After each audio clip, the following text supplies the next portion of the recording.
ABP news के शिखर सम्मेलन में बोले देश के गृह मंत्री अमित शाह, बंगाल चुनाव में बीजेपी 200 से ज्यादा सीटें जीतेगी, सोनार बंगाल हम बनाएंगे।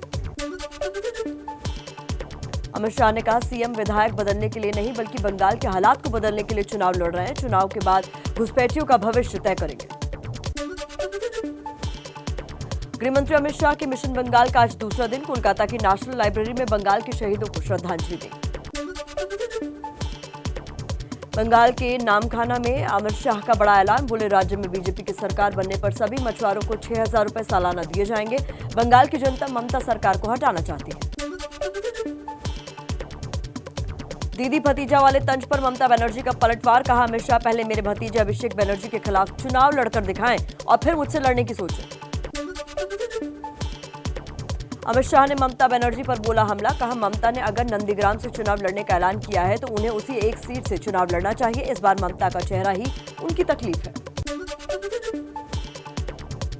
एबीपी न्यूज से बातचीत में सीपीएम नेता नीलोत्पल बसु का ममता बनर्जी पर बड़ा आरोप, बोले शुरुआती दौर में संघ ने ममता को आगे बढ़ाया, ममता ने ही बीजेपी को बंगाल में जमीन दी। बीजेपी सांसद रवि किशन का दावा, बंगाल के एग्जिट पोल में भले ही बीजेपी पीछे हो लेकिन ग्राउंड से मिल रही जानकारी के मुताबिक इस बार परिवर्तन होने वाला है और ममता दीदी जाने वाली है। बंगाल में फिल्म अभिनेता हिरण चैटर्जी ने थामा बीजेपी का हाथ। दक्षिण 24 परगना में गृह मंत्री अमित शाह की मौजूदगी में पार्टी की सदस्यता ली।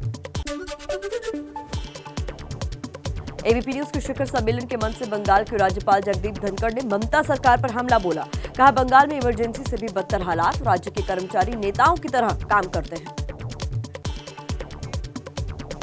कुछ और बड़ी खबरें फटाफट।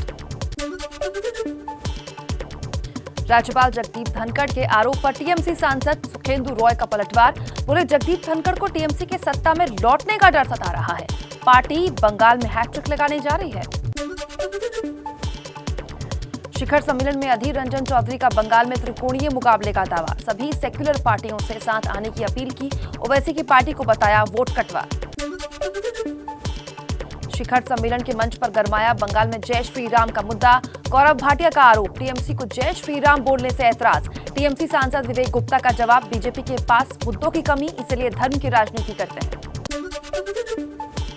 चुनाव से पहले बंगाल में गूंजा जय श्री राम का मुद्दा, कांग्रेस नेता अधीर रंजन चौधरी ने कहा राम को मुद्दा न बनाए बीजेपी। टीएमसी बोली राम से कोई दिक्कत नहीं, पर बीजेपी ने मां दुर्गा का अपमान किया। पश्चिम बंगाल सरकार में मंत्री जाकिर हुसैन पर हमले की जांच के लिए एसआईटी का गठन, एडीजी सीआईडी की अगुवाई में जांच करेगी एसआईटी। निमटी रेलवे स्टेशन पर हुआ था जाकिर हुसैन पर हमला। सीएम ममता बनर्जी ने कहा जाकिर हुसैन पर हमला बड़ी साजिश है, गंभीर रूप से घायलों को 5 लाख रुपए और बाकी घायलों को 1-1 लाख रुपए मुआवजा देने का ऐलान किया गया। पीएम मोदी ने असम को महाबाहु ब्रह्मपुत्र ब्रिज की सौगात दी, कहा यह सुविधा और संभावनाओं का पुल, डबल इंजन की सरकार की वजह से राज्य में विकास की तेज रफ्तार है।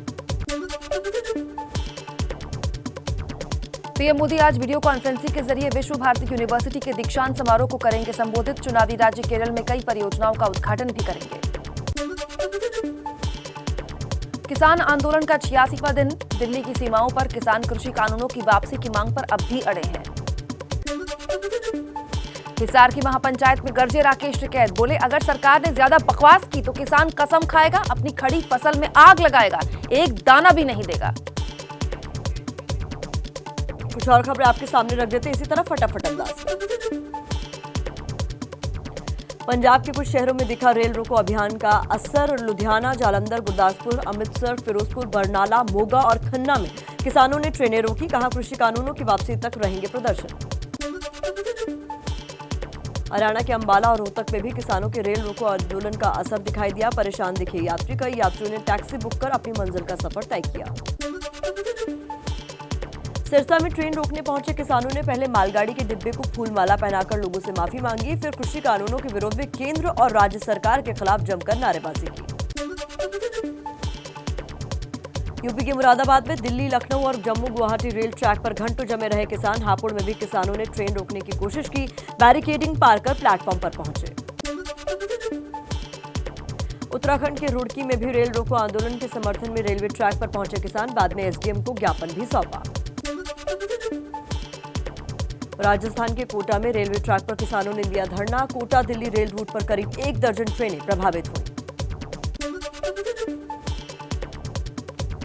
बिहार के कैमूर में माले कार्यकर्ता बैनर लेकर रेलवे स्टेशन पहुंचे, आरपीएफ ने ट्रेन रोकने की कोशिश नाकाम की। लखीसराय में जेएपी और सीपीएम कार्यकर्ताओं को जीआरपी ने समझाकर लौटा। देश भर में किसानों के रेल रोको आंदोलन पर रेलवे का दावा, कहा रेल रोको लगभग बेअसर रहा, रेलवे की तैयारी अच्छी थी, इसलिए कोई परेशानी नहीं हुई। आरपीएफ के डीजी अरुण कुमार ने कहा करीब 100 जगहों पर किसान ट्रेन रोकने पहुंचे थे। पंजाब, हरियाणा और यूपी में थोड़ा बहुत असर हुआ। कुल 4 ट्रेनों को कैंसिल करना पड़ा और 10 ट्रेनों को डायवर्ट किया गया। टूलकिट मामले में दिशा रवि की याचिका पर आज फिर दिल्ली हाईकोर्ट में सुनवाई होगी। पर्सनल चैट को मीडिया में लीक करने के खिलाफ है याचिका। कल सॉलिसिटर जनरल तुषार मेहता ने कोर्ट में कहा था पुलिस ने कोई जानकारी लीक नहीं की। कुछ और बड़ी खबरें दिल्ली से। दिल्ली पुलिस की आज 11:15 बजे सालाना प्रेस कॉन्फ्रेंस है। टूलकिट केस में गिरफ्तार दिशा रवि, निकिता जेकब और शांतनु मुलुक पर भी जानकारी दे सकती है पुलिस। बिहार विधानसभा का बजट सत्र आज से शुरू होगा। हंगामे के आसार, 22 फरवरी को नीतीश सरकार बजट पेश करेगी। पुदुचेरी में संकट से जूझ रही कांग्रेस सरकार को बहुमत साबित करना होगा। उपराज्यपाल ने 22 फरवरी को शाम 5 बजे तक विधानसभा में फ्लोर टेस्ट कराने का आदेश दिया है। बीजेपी में शामिल होंगे मेट्रो मैन ई श्रीधरन, 21 फरवरी को पार्टी की सदस्यता लेंगे।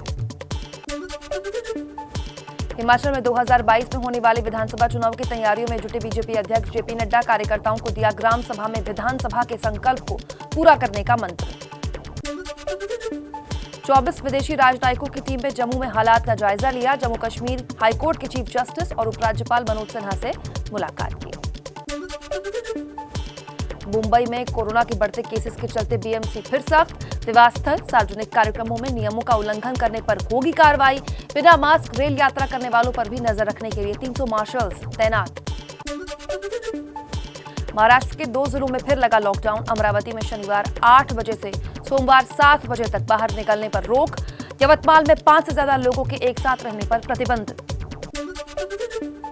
देश में आज कोरोना वैक्सीन लेने वालों का आंकड़ा 1 करोड़ के पार पहुंच जाएगा। कल तक 98.5 लाख लोगों को टीका लग चुका है। एमपी में कोरोना वैक्सीन को लेकर बड़ा घोटाला सामने आया है। राज्य के अलग अलग जिलों में एक ही मोबाइल नंबर से 1 लाख से ज्यादा लोगों का टीकाकरण के लिए रजिस्ट्रेशन हो गया।